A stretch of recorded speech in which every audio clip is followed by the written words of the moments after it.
Hi, welcome to tonight's podcast for Wonderland with our authors. And tonight we have Louise Murchie. Hi, Louise. Good evening, Kerry. How are you? Not too bad. And I got that right. Yeah. Thank you for coming on tonight. And thank you for signing up with Wonderland. Thank you for And having me. you're very welcome. And I'm just wondering if you could please tell some of the readers that might not know you a bit about yourself. Oh, right. Okay. The most obvious thing is I'm Scottish.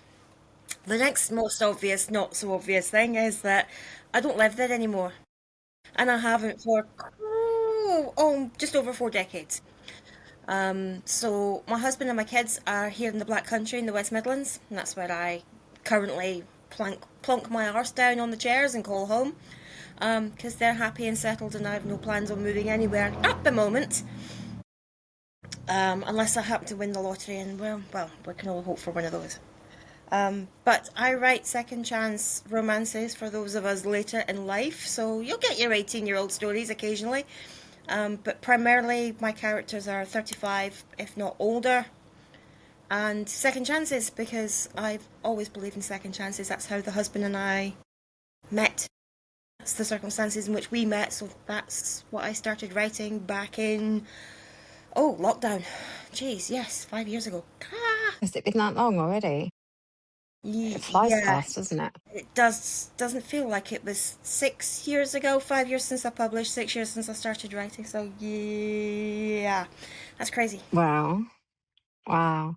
That's really sweet though. So you'd obviously met before and then come back to circled round and Yeah, come we back were to each both other. dating other people at the time, and Yeah. came back round to each other, and that was it. He picked me and I picked him, and our hearts decided long before our brains caught up with the plan. Oh, that's so cute. I love that. How long have you been together? Together since 1997, so that's 29 years, married 24 this year. Wow, You that's got, really you got good. less from murder. Yeah, yeah, you could have done too and got out by now. Nearly got two. You're one each. Ah. And why don't you tell us a bit about your books? I know you said they're like second chances, but Yeah, maybe a bit more. second chance later in life. Some way, somehow, I've got to feature Scotland. Just Yeah. because I don't live there anymore, and my heart is permanently stuck on the side of a loch somewhere. I haven't decided which loch because there's like hundreds of damn things out there. But yeah, some way, somehow, my second chance, smutty, hot, little spicy romances will feature Scotland some way, somehow. There'll be a character or a setting or a venue. And in the alarms of Trowditch and Dionver, they're set in Edinburgh. So those two are.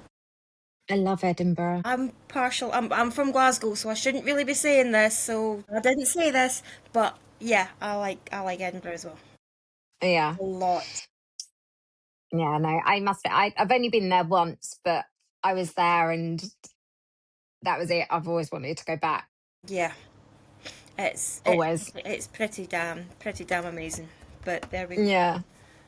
go. So, what is the first book in your series? Now there's several series as I've inadvertently managed to discover. The first series is the Dutch Bound series. So when I started out, I was reading a lot of Danielle Steele, Julie Cooper. I was reading some of the boss women of the romance era. So I wrote Mm, it in third person, and it's the only book I've written in third person. It's the only yeah. one you'll ever get from me in third person. And it took me 9 months to write. Took me Yeah. 3 years to edit, but I got 9 months to write it. And I published it. I edited it. I used those words in speech marks because my edit skills are not very good. Discovered I do need another pair of eyes, several pairs of eyes, as it turns out. But it's the only one I wrote in third person. Yeah. Everything else after that, going forward, and everything else is written in first person. So What was your favorite book? Just out of curiosity, because mine was always A Message from Vietnam my favorite book that I've written, or the favorite book I've read. that you read. Just like, because Uh, I mean, it's like, Oh, the most favorite book I've read. Now that's not fair because I've read a lot, and there's a lot of really good indie authors out there. I love Nat June. I love Jolie Vines. Yeah. I love Ellie Sanders, but I can't read her books because they are just far too dark for my little delicate Scottish heart. I love Billy Kermack, Annie Charm. I'm enjoying her stuff. So I don't have just a book. Yeah. I No. can't just name a book. That's just not fair. I can tell you No. my favorite book that I've written, but I can't tell you the Yeah. book that I've read because I read. There's so much. There's just so many books. There's just so. Yeah. No. And definitely not enough time. No. I was just wondering what your favourite Daniel Steele one was, because mine was, like I said, a message from Vietnam. So I was like, oh, I wonder what one yours was. But it's fine. Oh, favorite Danielle Steele one. Hang on a second. I think I actually. And it's really weird because Danielle Steele, there it is. Um, she doesn't write smutty. There we go. Worthy of Yeah. Peanuts. That's the one my Yeah. daughter bought me, and I actually quite love it. It's quite again second chance, but there's no smut in Yeah. it. There's no Mills and Boone element to it. I need my Mills and Boone.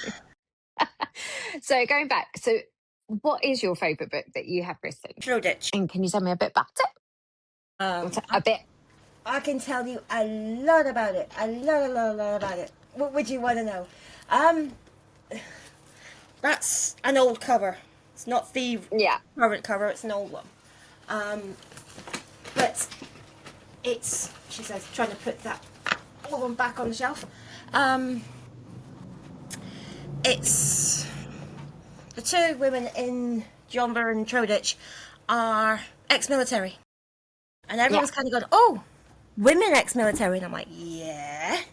I had a passion for trying to join the RAF when I was younger, and I got persuaded out of it. I got talked out of it. Yeah. If I could go back, I'd ignore that advice and go for it anyway. Yeah. But I didn't. But I wanted these two to have been what I didn't achieve. Yeah. So I had and have relatives in the ex-military. So I kind of drew off some of their stories. I semi-remember. They might be slightly embellished slightly with creative license. But basically they're both second chances. Yeah. It's just the women happen to be the main ex-military characters. So that's what, yeah. Like that. Do you have any reading rituals? Reading rituals. Yeah. Not reading, sorry, writing. Writing rituals. Yeah, I was gonna say reading rituals. Yeah, I sit on my Yeah, no. get my nose in the book. Yeah, with some snacks. Yeah, usually this stuff, Diet Coke. I'm a Diet Coke girl. And yes, I do have that song going through my head almost every time I drink a can. Everyone knows the Diet Coke song. Yeah. But writing rituals, basically, yeah, I get the housework done first, and then I sit down, laptop on, silence. I love the sound of silence. I can't write with music going on, even, no, especially song music. So if I was listening to Evanescence, it would influence what I was writing. Background noise, kind of white noise, some of the ambient noises, I can, but I prefer just like back door open, the window open, sound of nature. I can block that stuff out and I can just zoom in. But I've been writing since November and I'm kind of like taking a break. Or is this and like one of your new books? What are you writing? Is it the same sort of thing, same second chances, or? Yeah, so Accidental Protector is the next one that's due out. I'm writing the start of a new series that's set in the Highlands, but I couldn't get this one started until I'd finished writing the Heart of the Highlands one. So Heart of the Highlands the first one's done. It's now being beta read, but this one I didn't start on time because I wanted to get Highlands finished, and this one went straight to the editor.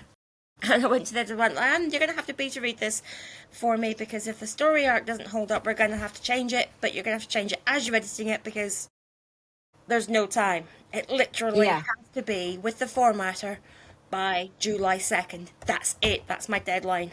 And she's like, yeah, Yeah. I'll manage it for you. It took So her you're six bringing them to days. Wonderland. 6 days. Editor had it back, accepted the changes. Majority of the changes with her I usually do. She knows how I write. She's edited Yeah. everything. Because when I found her, I'd already had Shoreditch and Jonver and Gone Dutch out, going forward, and Gone Strong as they are now in their previous, but those are re-releases and retitled and recovered. That entire series is, so it's kind of, she had to go back through my back catalogue, so she's literally done all 15 books. She's done every Yeah. bonus epilogue, she's done everything.